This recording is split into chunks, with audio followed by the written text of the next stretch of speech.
This video is about the one existential threat the Middle East worries about. It's the real reason Saudi Arabia will always side with America, a story that has rarely been told, an exact date, an exact time the Middle East morphed into what it is today. What happened on that date split the Middle East into two groups. Friends became enemies, neutral attitudes became aggressive.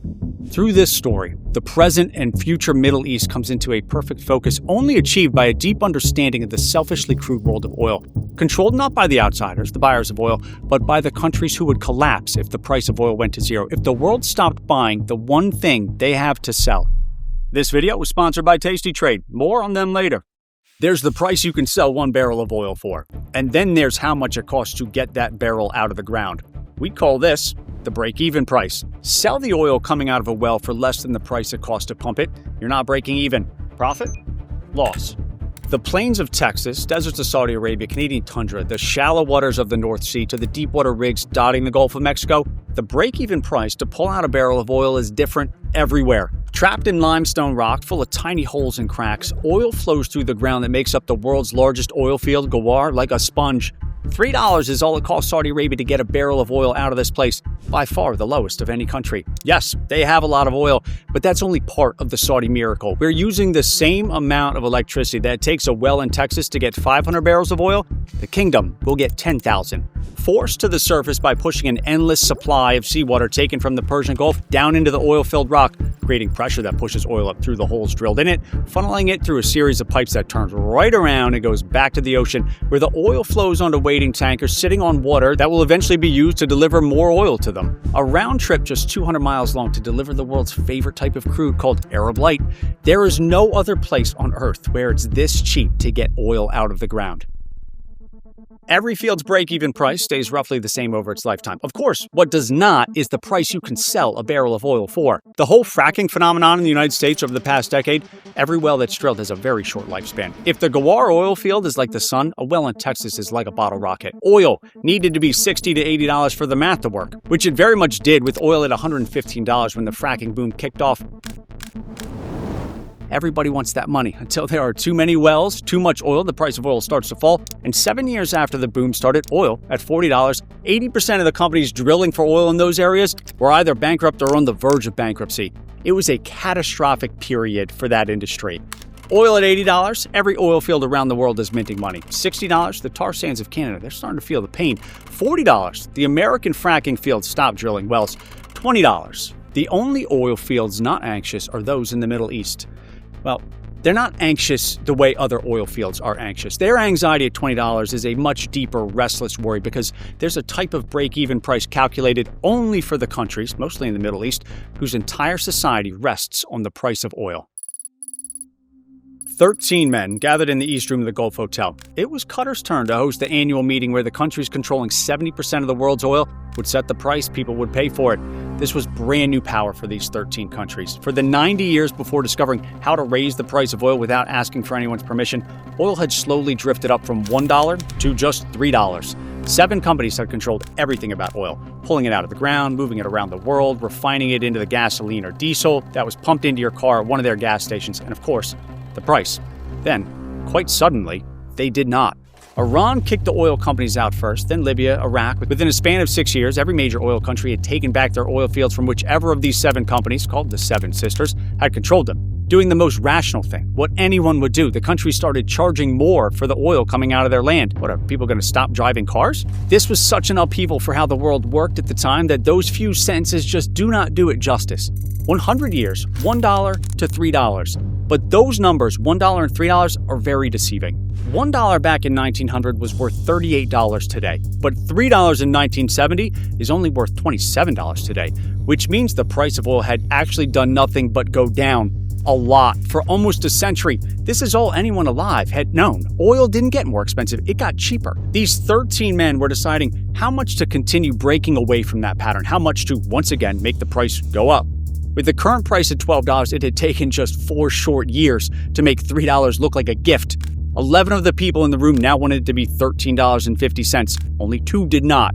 They debate, they argue, they contemplate the impact on the world. Every leader of every country has been ringing these gentlemen's phones off the hook. Please do not raise again. We are begging you. And then it begins. Saudi Arabia cannot support this. Then it's Iran and 10 others against 1 you. You do not understand the consequences of what you're asking for. We have raised the price of oil 500% in 4 years. The world is cracking under that pressure, and it is still not enough. Gentlemen, I need to consult with my king. The man representing Saudi Arabia gets up suddenly. He hadn't made any indication he was planning to go anywhere that day. Walks out of the hotel, gets in a car, which takes him to a plane which flies to Jeddah on the other side of the Arabian Peninsula. 8 hours pass. The other men are just hanging around waiting. Tick-tock, tick-tock. Finally, at 10:18 p.m., which we know because this meeting is very well documented, reporters everywhere, the entire world was completely on edge. What are we going to do if the price of oil goes up again? Yamani arrives back at the hotel. That's his name, Ahmed Zaki Yamani, the Saudi oil minister. The other members, they're alerted, and within an hour, all 13 are back in the East Room. What happened next radically changed the trajectory of the Middle East, the trajectory we are still on today. I have spoken with the Crown Prince. Saudi Arabia will accept a 5% increase. No more. 5% is not. I'm not finished. We will also increase our production, 8 million barrels to 11 million per day at the lower price. You would flood the market against your own members. We will produce what the market requires. 150 doesn't seem like a big deal, right? It's still at $12. Who cares? You're still minting money. But look at who the loudest one in favor of the increase was. Iran. 3 years after this meeting, Iran has a major, bloody, full-tilt revolution, the beginning of which traces right back to this meeting. To be explicitly crystal clear, it would be incorrect to say this is the singular reason, but the evidence and path of destruction from 1976 to the Iranian Revolution in 1979 make it very clear that this was the moment it went from Iran's a little unstable to we should make sure our embassy in Iran has an evacuation plan. Let's get that settled. 1350 is what those 11 members, particularly Iran, wanted to get out of this meeting. But what Iran needed was 1350 at this meeting, 15 at the next meeting, 19 within 2 years. Iran, more specifically the Shah of Iran, the somewhat unpopular leader of Iran in 1976, needed $19 per barrel to pay for everything needed to run the country. Help getting back into power by the U.S. to reclaim the throne he once sat on. In the 1950s, the Shah was doing everything the Middle East had never done. He's building out the electric grid, funding education, railways, spending lavishly on the military, some say the 5th largest military in the world at the time. A massive new subway system for Tehran was in the works, all sorts of projects, all promised to the people, promising a booming economy, jobs, a rising tide that would lift everyone's boat. All of it resting on the price Iran could sell a barrel of oil for. They are called petrostates for a reason. A country whose economy is heavily dependent on the extraction and export of oil or natural gas. This is how much of government spending for these countries is funded by selling oil and gas. Back in the 70s, it was an even bigger chunk. Now, you can see the problem here. Oil falls and the ability of your country to function becomes a very real question. We call this the fiscal break-even oil price. The price oil must be for these governments to not be spending more than they are bringing in. All the Shah had been seeing for 5 years is oil number go up, making more and more promises. The amount of money needed to pay for all of those promises had quadrupled over the same time period. All spectacularly, unshakably linked to oil number go up, like being at a blackjack table, having way too much money riding on the hand and the dealer draws the exact card that wipes you out. Saudi Arabia vetoing the price increase Iran needed hit like the dealer collecting your chips while you sit and watch. Saudi Arabia was getting worried about Iran's growing power. That's true. America pushed Saudi Arabia to do it so oil prices wouldn't keep going up. Also true. But what is the most true about all the truth surrounding the different perspectives on why this happened exactly? The biggest threat to a resource like oil, it's not someone else who has the same resource. It's a price so high that your customers find a way to stop needing you at all. Saudi Arabia cannot let what happened to the rubber industry happen to them. While we're on the topic of oil, the price of it has been moving up and down a lot over the past couple months. The perfect environment for the sponsor of this video, Tasty Trade, an all-in-one investing platform built to help active investors learn, analyze, and trade with confidence. Because when supply shifts, breaks, or is just uncertain, prices follow, and traders who understand why can act sooner. And we see this situation happening over and over lately. Oil, chips, memory, software, freight, every other day, something new seems to appear on the list of things we either have too much or too little of. Tasty Trade is built for active investors who want to analyze these moves and trade them, not just watch them happen. It's been voted the best platform for options trading multiple times because volatility and helping active investors manage it is what they were built for. So thank you to Tasty Trade for sponsoring this video. Now let's get back to it.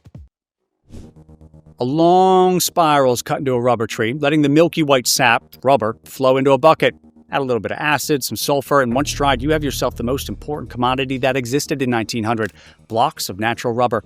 Everyone was just now starting to need it. Tires, industrial parts, military equipment like the gas mask for World War I, it all came from tapping rubber trees.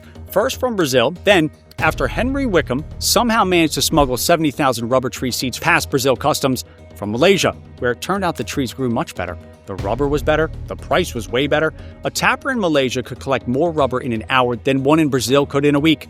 England, who had sent Wickham to steal the seeds, then knighted him when he successfully did it, controlled it all. All this new rubber supply led to more people demanding it. We don't care if there are trees in Brazil. They can't produce enough to meet 5% of global demand. If you want the other 95%, you play by our rules, said the British official James Stevenson. Raise prices, cut shipments. The price doubled, then tripled. Germany, America, the Soviet Union, everyone was like, screw this. In the age of tanks and cars, you couldn't mobilize an army or grow a country without rubber. It needed to be a stable, reasonably priced supply, kicking off a true arms race no different than chips today that ended with synthetic rubber, grown in a test tube that was actually better than natural rubber. Within 20 years, no one gave a passing thought to Britain's rubber trees.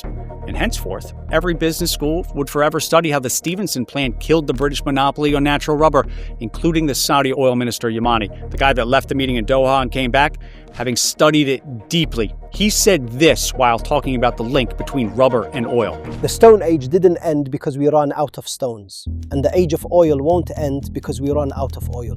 Take all the oil Saudi Arabia had and divide by the number of citizens. In 1976, with oil at $12 per barrel, every Saudi citizen was sitting on $2.3 million worth of oil. The oil is very high quality, it's easy to get out of the ground, and the country has very little to fall back on as a desert nation. Iran had $150,000 in oil per citizen.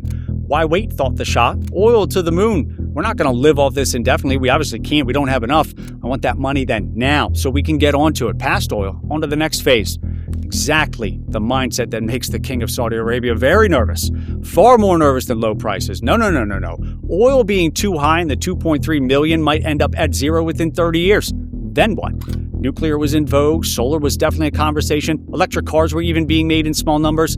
As necessary as it is for the world to function, there is a very real price ceiling for oil, the price at which a replacement becomes attractive. Under no circumstances could Saudi Arabia let that happen. You would flood the market against your own members. They would, and they did, sending Iran into a tailspin. Not only did Saudi Arabia say no to the price, within a few months they were dumping an extra 3 million barrels of oil on the market every day.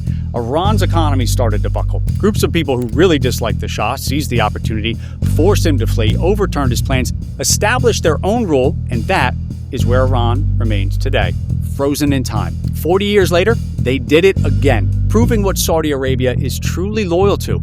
A twist of fate no one saw coming because no one saw America becoming a major supplier of oil again. The steadfast ally to America opened the taps and flooded the newly booming American fracking market right into a massive wave of bankruptcies. Not to protect against high prices this time. The 2016 version was to protect their share of the market. The type of crude pulled out of Texas competes directly with the type pulled from the oil fields of Saudi Arabia. This was the thing the U.S. had wanted for decades. Countless U.S. politicians ran on ending dependence on the Middle East. It was a major, tried and true part of everybody's campaign. Red, blue, yellow, green. But that was not in Saudi Arabia's best interest. So despite a decades-long cozy relationship with America, they made the most rational decision they could make and pushed the price down. Of course, the U.S. could tolerate it better than Iran, but it was the same thing. Saudi Arabia doesn't choose friends. It chooses self-interest in a way that only such an elegantly simple situation affords. The only thing that matters to the kingdom is oil, because it is the only thing they have. Every way of spinning what happened between the U.S., Iran, and Saudi Arabia that continues to this day is a service to a different agenda. Is there a kernel of truth to parts of it? Of course. But that spin sits above the fundamental layer where actions can easily be explained by what exactly the price of oil represents to different groups of people.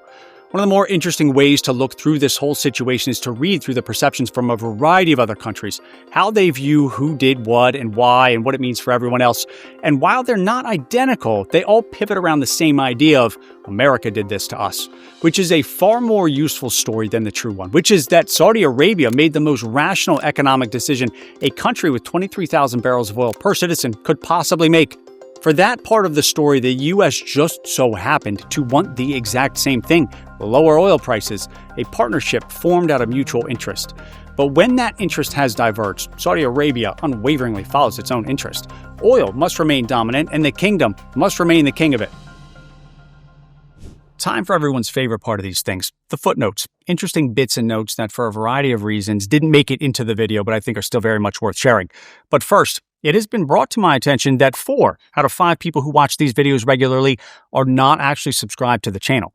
Can you do me a big favor? If you enjoy the show, if you like these videos, please can you hit the subscribe button? It truly does help the channel. There is a direct relationship between how big the channel is and how many videos we get to make. Look at this list of videos I would love to make. And the more videos, the better they get. It makes a huge difference. Thank you very much. For those footnotes. 1. Yes, the US played a very real role in the turmoil of Iran during the middle of the century. Without doing some very impressive gymnastics, it would be almost impossible to make a credible argument that the US wasn't the critical piece of machinery that overthrew the democratically elected Mossadegh in 1953 to reinstall the Shah, who was technically the king, back to his throne. Some will say it was not purely the US, there was ground-level support for getting rid of Mossadegh, but of course there was. Every democracy has some number of people that would work to overthrow the person in power if given a realistic opportunity. Iran was taking back its oil. Britain was outraged about this. Britain really did lead the charge, and eventually the US government came around to supporting Britain, partially because the US intelligence agencies were afraid of communism rooting in Iran, but also to a significant but lesser degree, oil. Number 2, those rubber trees in Brazil. That rubber was in such high demand that 2 little towns in Brazil were some of the wealthiest in the world. They controlled the entire rubber supply. They became so wealthy they were doing things like sending their laundry to Europe to be washed. This is in the time where it would take many weeks to get across the Atlantic and many weeks back. When I said rubber was the most important commodity at the turn of the 20th century, it was not an exaggeration. It unlocked an incredible number of other technologies. Charles Goodyear of Goodyear tire fame, he figured out how to get rubber to behave at a much wider temperature range.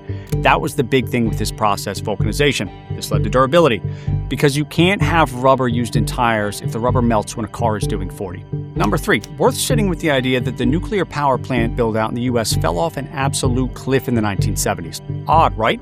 Given it should have been a tailwind, get off oil and onto cheaper nuclear, but the rise in oil prices triggered a massive surge in inflation that dwarfed anything we've seen over the past 5 years. When inflation goes up, we've seen interest rates go up too. So amongst the fear being spread, new regulations, the cost to borrow money that had to sit for 5, 6, 7 years with no return while a nuclear plant was being built, that was a significant factor in the death of nuclear. The second most popular video we've ever put out is called They're Lying to You About Nuclear. Very entertaining, very watchable, guaranteed to make you think. I am biased, yes, but I strongly believe it is the best video on nuclear on this platform, maybe even the internet. All right, that's it. Thank you. It is a pleasure having you here. Hit that subscribe button. I'll see you in the next video.